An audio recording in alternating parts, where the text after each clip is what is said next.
Well, hello, folks, and welcome to the Dieter Melhorn Fishing Podcast. I hope you're having a good day, whatever day it is that you happen to be listening to the show. The catfish tournament world is doomed. That's the topic of this podcast. We'll get into that in a second. I want to thank everyone that's a regular viewer and listens to the podcast or watches the podcast. Thanks for coming back by. And if you're new, thanks for dropping by and checking it out.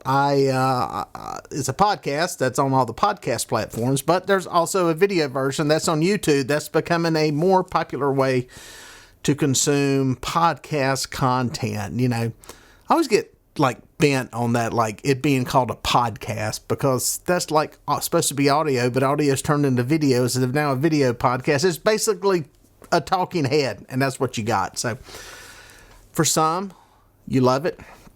For some, you want to see fishing. The great thing is I put out both. Sunday, I'm putting out fishing content. I'm trying to put out these podcasts during the middle of the week. So sometimes it's just me, but also going to be pulling some guests in here during the year. Sometimes it's like this one. It's my commentary on the state of tournament fishing here and where we're at this year and where things are. And other times it's great to have people in here to talk about topics. And this is actually a topic we'll probably revisit, the tournament world. I'd like to tape something with some different tournament directors out there when I get the chance. And we'll be doing that. And you'll be hearing some of that throughout the year to get their take on it. But yeah, appreciate you guys checking it out. Obviously, you can listen to it on any of the podcast platforms, or you can watch it on YouTube. If there's any confusion on any of that, go to my website, DieterMelhornFishing.com. There's links to the podcast, links to the YouTube channel, links to my guide business here on Lake Wiley. I'm a charter captain outside of Charlotte, North Carolina. And if you're looking to book a trip sometime, you can go there, go to the contact section on the website, DieterMelhornFishing.com. Also links to the gear, everything, so check it out. But let's talk about catfish tournaments, my opinion on some things. The State of the Union address is what this is. And we'll go over some things. I'm going to make some people mad. I'll just go ahead and start by saying that. I always rub some people the wrong way. But I think there's constructive criticism in here. And I think I've done this before. I've had these podcasts before. And whether anybody will admit it or not, they have listened. There are some changes. Some of the changes that we're going to talk about were things I was talking about here on the channel several years ago when I made people mad with some of my comments. And I'll make a few more, and it will rub some people the wrong way, and I'm okay with that. I'm not the most sanitized version of a commentator in the catfish world. You know, you're not going to get a politically correct commentary from me. It's going to be honest in the way I see it. And it is my opinion. So keep that in mind too. But here's my take on some things. First, let me bring you guys up to ground that may not be familiar with catfish tournaments, because a lot of people have never fished one, never even seen one, didn't even know we had them. Basically, catfish tournaments are run similar to bass fishing tournaments, where guys go out and fish for a predetermined amount of time on a body of water. You catch some fish, you bring them back in, you weigh them, whoever's weight is the most wins the tournament. Pretty simple format. For years and years, decades and decades, the format was 5 fish. Why 5 fish, you ask? Well, because that's what bass fishing did. In all honesty, for years, the catfish tournament rules and regulations were copied and pasted from bass fishing. Eventually, due to some criticism from people like myself on this topic, the limits have been reduced in a lot of them. Because what I was saying a decade ago is, when you're able to bring in and catch 20, 30, 40-pound fish, why do you need 5 of them?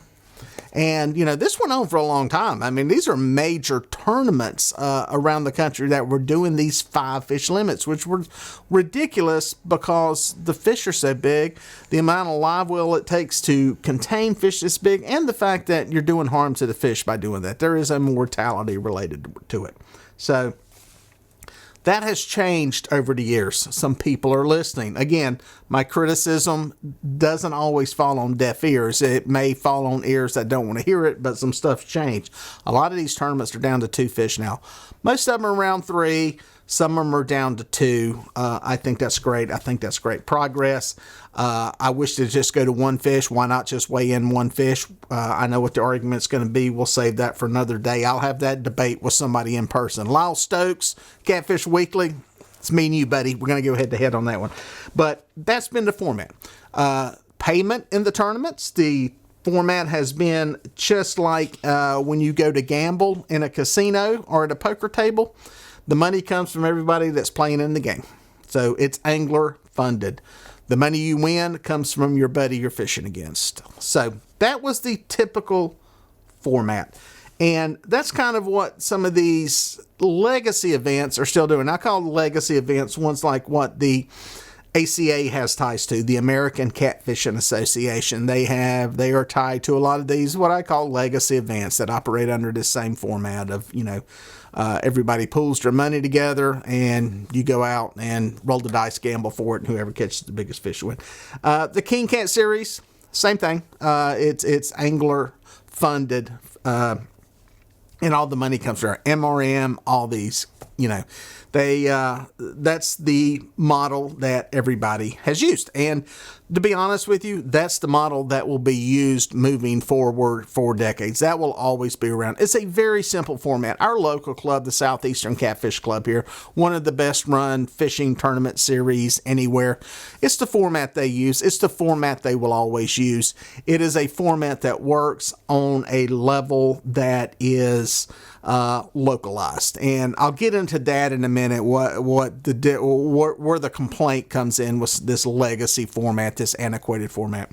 But the Southeastern Catfish Club will always use this format. It works for what they're doing. They have a ceiling as to how big they want to be, and there's a limit to how much they want to expand, and they're at it. And there's nothing wrong with that. And don't be confused that every tournament, that I think every tournament has to go bigger and bigger and bigger and bigger. They don't. As a matter of fact, I think it's detrimental to the sport, to be quite honest.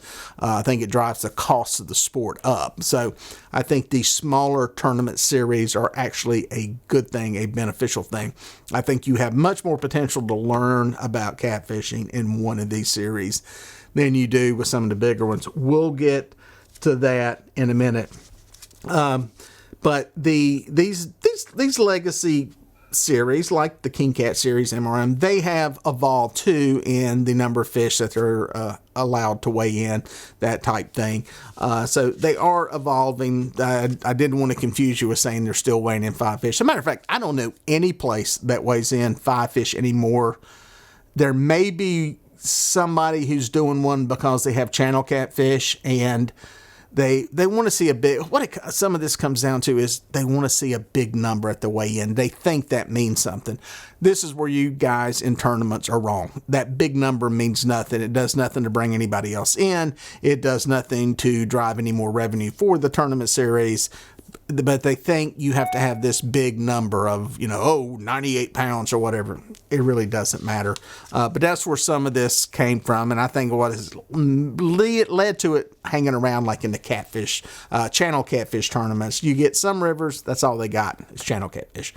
So they're trying to drive that weigh-in number up. But that's a whole nother story and argument. The ones that have went to 1 or 2 or 3, I commend you. Thanks for going in that direction. And that leads me to where I think the world needs to go. And what I'm talking about here is the ones who are talking about taking catfish tournaments to another level. Like I said earlier, the Southeastern Catfish Club, your local fishing club that's, getting 10, 15, 20 boats in a tournament on a good day. Y'all keep doing what you're doing, okay? It suits the anglers that are coming to fish with you. But there is a group, there are people that want it bigger. They want bigger payouts. They want more money. They want the big, you'll see it a lot coming into the catfish tournament season here. You'll see people start promoting and talking about a $50,000 payout for first place or $100,000.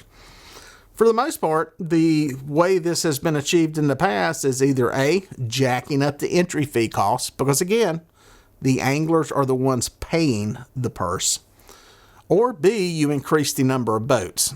It's a double-edged sword with increasing the number of boats. It turns into a chaotic mess, for one. It's a management issue. You can have a lot fewer entries and a lot more boats, or a lot lower entry fee and a lot more boats, and you can get that money into that pool. The bad part there is, well, you only got a few people who are getting any money back in the whole tournament.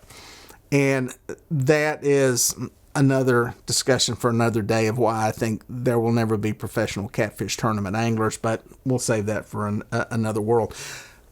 I say all this to say the catfish tournament world needs a new format, a new way to, one, bring in viewers, and two, generate revenue, because those two are intertwined.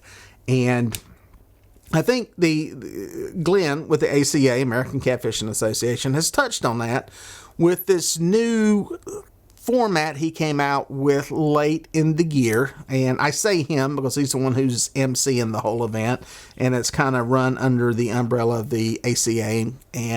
But it's basically a one-on-one competition to where they are streaming this live on the internet. And there's two anglers fishing head to head.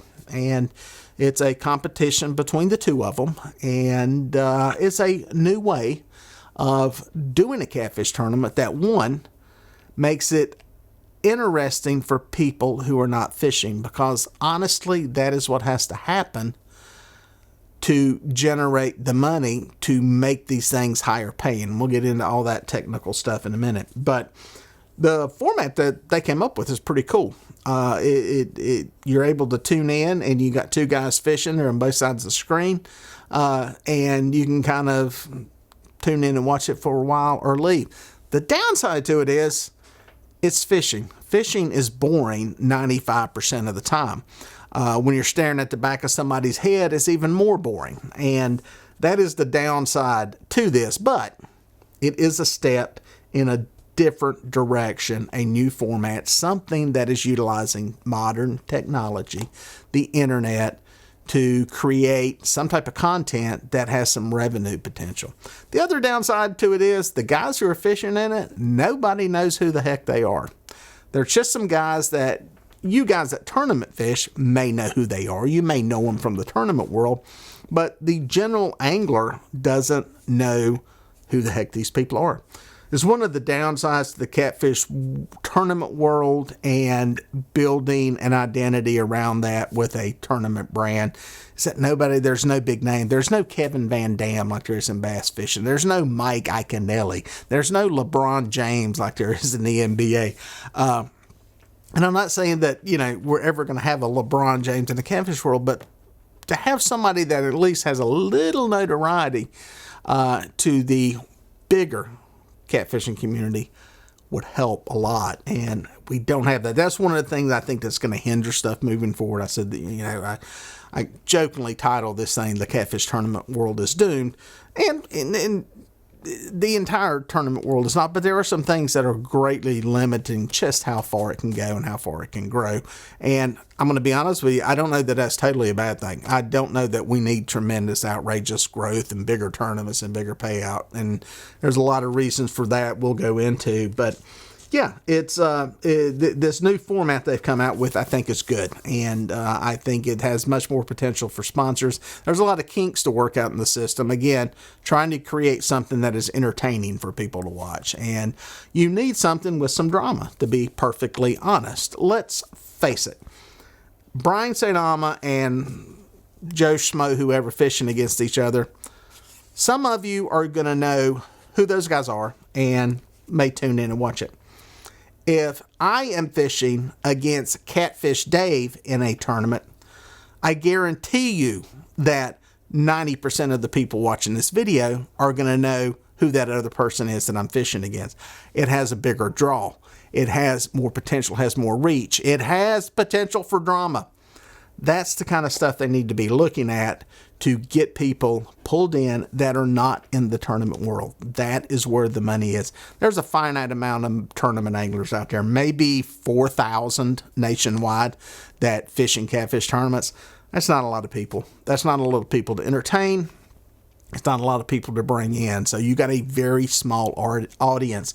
It's a very small audience for the sponsors. And that is where some of this other stuff needs to be expanded and look at some other avenues, thinking outside the box. So I give Glenn credit. They say, I think what they're doing is going to be interesting and bring about some change. And that's page number 2 of my notes on this.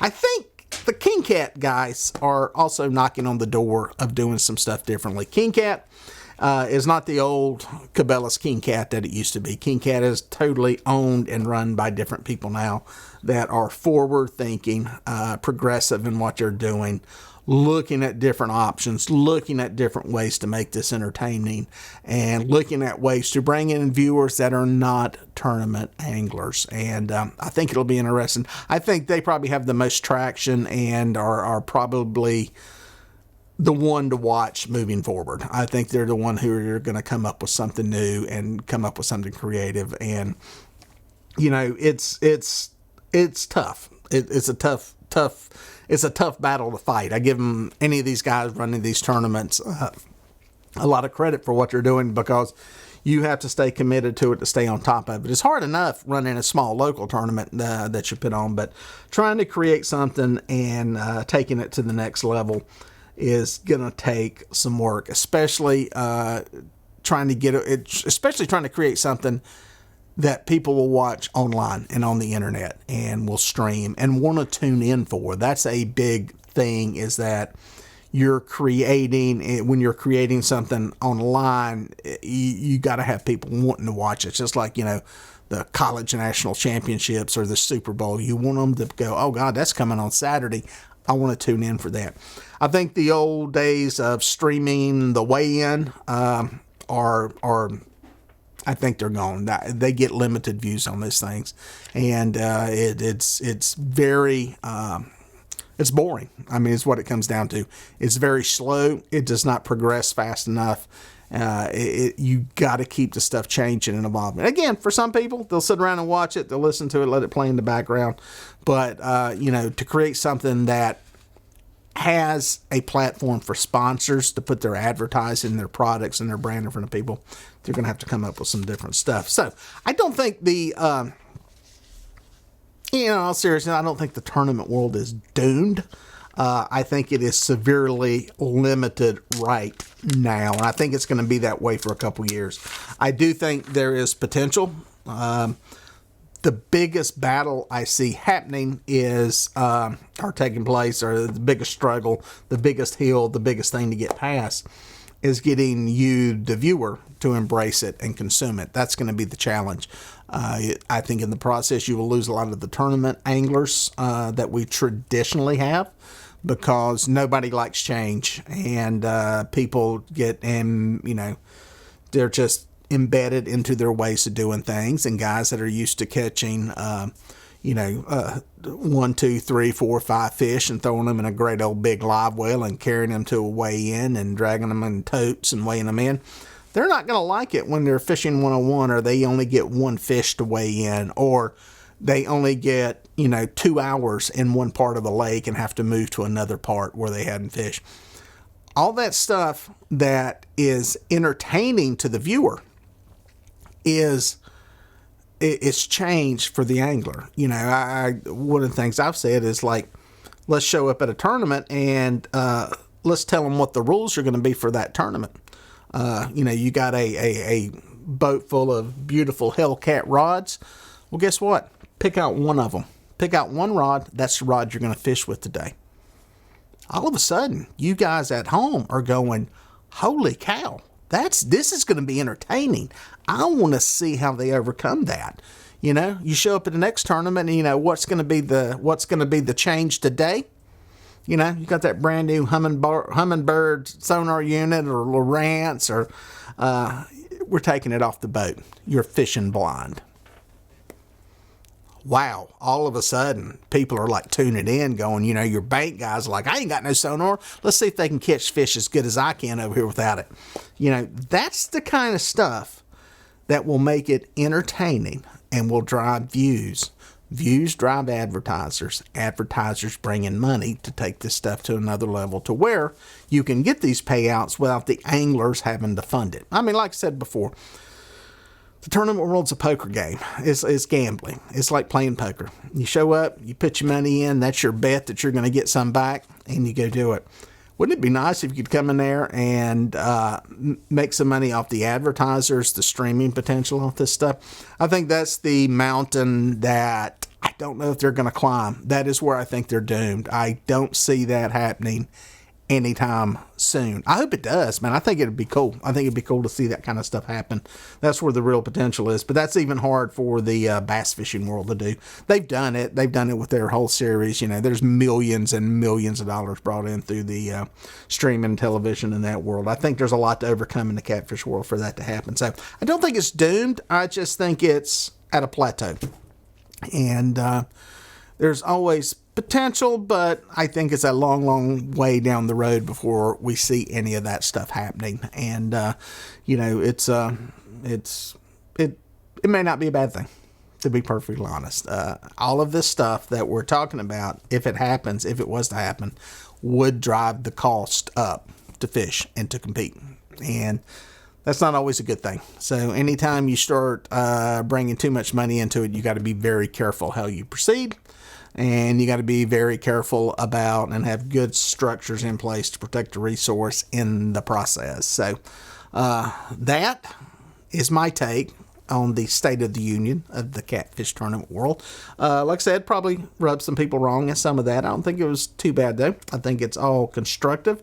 I think the wise ones will take from it and do things that will make the sport better and possibly make tournament fishing better. And yeah, we'll move on from there. Probably do one of these again in 2025. Good Lord willing, and the creek don't rise. And maybe a year after that. So it'll be interesting. I'm going to have some tournament directors on this year. They don't know it yet, but I'm going to get them. I'm going to try to maybe wrangle some if I make it to the Catfish Conference and sit down and talk to them. Bob Deenan from King Cat. I've done a podcast with him last year, and I would like to do another one with him. He's kind of gone through a trial by fire in the taking over this series, and I'd like to talk to him now that he's got a year behind him or so in running this series, and just see what his vision is. He's a visionary. He's one of the visionaries in the business, in the tournament scene at least, and it'll be good to get a take from him. And Glenn, I'm going to get Glenn from the ACA on. It's about time to revisit it with him and talk to him, and, you know, think some of these smaller tournaments too, talk to some of these guys, some of these one-off events. I'd like to hear kind of what their thinking is, if they even want to make it any bigger than what it is, or just kind of keep going. So anyway, that's it for now, guys. We'll catch you out on the water.